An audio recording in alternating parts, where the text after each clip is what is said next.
In this video, we're going to talk about the basic rifle setup for learning how to effectively practice basic marksmanship skills out to a medium range. My definition of a medium range is about 300 yards. This is geared more towards the AR-15, but you can take this information and apply it to any rifle of your choice. It doesn't matter. I hope that maybe people that are new might find this video, or even if you're not new to the game, maybe this is a good reminder to just get back to basics, get back to fundamentals. So this rifle is an Anderson rifle. It's capable of 2 to 3 MOA at 100 yards.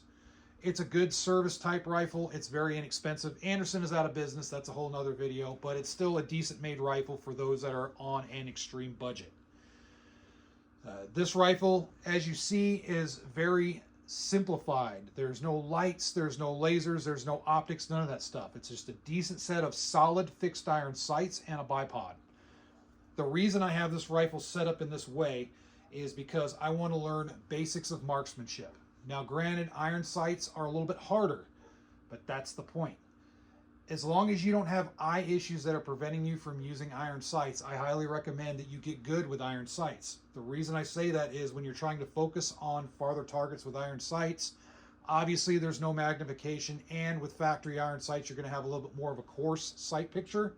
So you're going to be forced to focus a lot more. That focus is going to help your hand-eye coordination. It's really going to help that brain to trigger finger connection, so that way you really get a good feel or what good shots feel like. And you're going to find that once you do that and you get really good with iron sights, then you move to dots or to magnified optics, you're going to be just that much better and you're going to be ahead of the curve.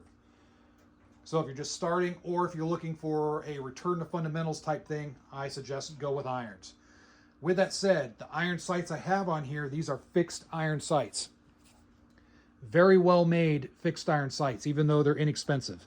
Keyword here is inexpensive. People don't have a lot of money these days to spend on firearms. The economy is what it is, so it makes it tough.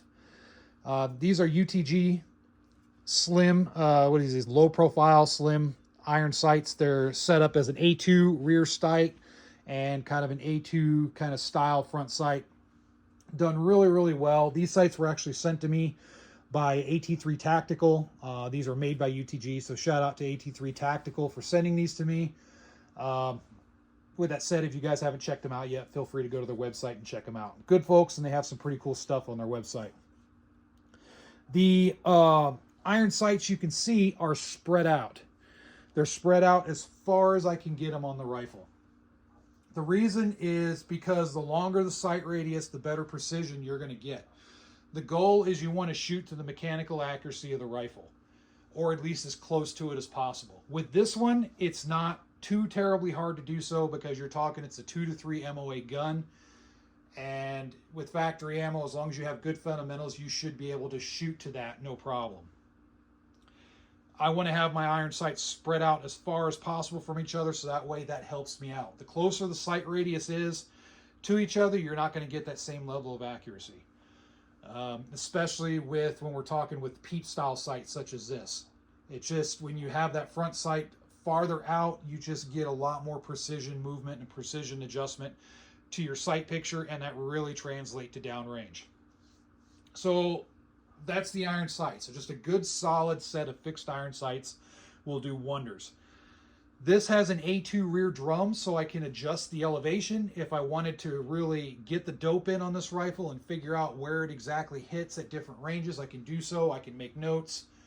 I can kind of give this kind of a 300 yard type 0 or 300 meter type 0, just like the military, and use that elevation drum on the back here on this sight. So that way, you know, I can kind of get a basic elevation setting at 400, 500, 600 if I wanted to shoot that far, but it's not required. I suggest just getting a good basic 0. I would do something like a 5200 0 or something like that, just something that has a nice flat arc to it, and that way you don't have to worry about different holds or anything. You can just practice the same type of hold on a target all the way out to 300 yards and still score hits. The bipod. The bipod on this is a Harris bipod. It's an ultralight. And I have it mated to a Caldwell adapter. So it's from bipod to pick rail adapter, and then the pick rail is just a piece of Magpul polymer rail section. You'll note the bipod is all the way to the front of the gun. The reason I want the bipod to the front of the gun is because I want to build support at the front of the gun as close to the muzzle as possible while still being practical and while still not affecting the barrel at all. The reason I want to build up support at the very front of the gun is because I'm going to be the support at the back of the gun. So now you have the front of the gun supported and the back of the gun supported. This is going to give you a solid shooting platform. It doesn't matter if you're prone or if, let's say, you're in a seated position shooting off of a bench or whatnot and you have your bipod extended. That's really, really important. You want to make sure the gun is really stable. That way you can focus a little bit on other things like trigger squeeze and your sight picture fundamentals and all that good stuff. There's a lot of things you have to take into play when you're trying to learn how to shoot at a marksman level. So, you know, anything that you can do to make it a little bit easier, you can. The bipod, as long as it's a nice clean setup like this, it works really well. It doesn't add too much weight to the front of the rifle. So if you want to practice other things like close quarters type work, you can do so, no problem. This particular bipod, it's a Harris. Harris are very well made. Be careful if you're going to go online and you're going to get super cheap bipods. Amazon has a ton of them. You can pick them up for like 20 bucks or 30 bucks or something like that. They do tend to work, but there's a lot more wobble to them, I've noticed. And they tend to wear out faster, screws come loose, all that good stuff. Harris makes a really good bipod. This one I got for a deal because it was used at a pawn shop, so I got it for about half what the value is. I lucked out on that one, but Harris ultralight bipods are a really good value. The Caldwells are a little bit cheaper, new, and they're okay, but they're not as good as the Harris. The Caldwell mount that I have on here, yeah, I thought about, you know, maybe getting a Harris mount later on, but this Caldwell mount seems to be doing just fine. It's solid enough. The only thing I can suggest with the mount is just make sure to throw some thread locker in the screws along with your pick rail section so that way you don't have any looseness to worry about. So that's kind of the basic thing as far as the gun setup. Nice solid iron sight setup with a good sight radius and a solid bipod. This will get you a good start. Now, why am I talking about a bipod when, you know, before I've said you don't really need one? That's true, you don't necessarily need one, but the bipod helps give you a steady platform so you can practice the other things. There's also some techniques that are inherent with bipod shooting that maybe some people don't practice on, like as far as loading the bipod or maybe shooting with a bipod off of uneven surfaces or whatnot. There's things that a bipod does that helps steady the rifle that you may have a hard time with if you don't have the bipod with you and you want to try different positions.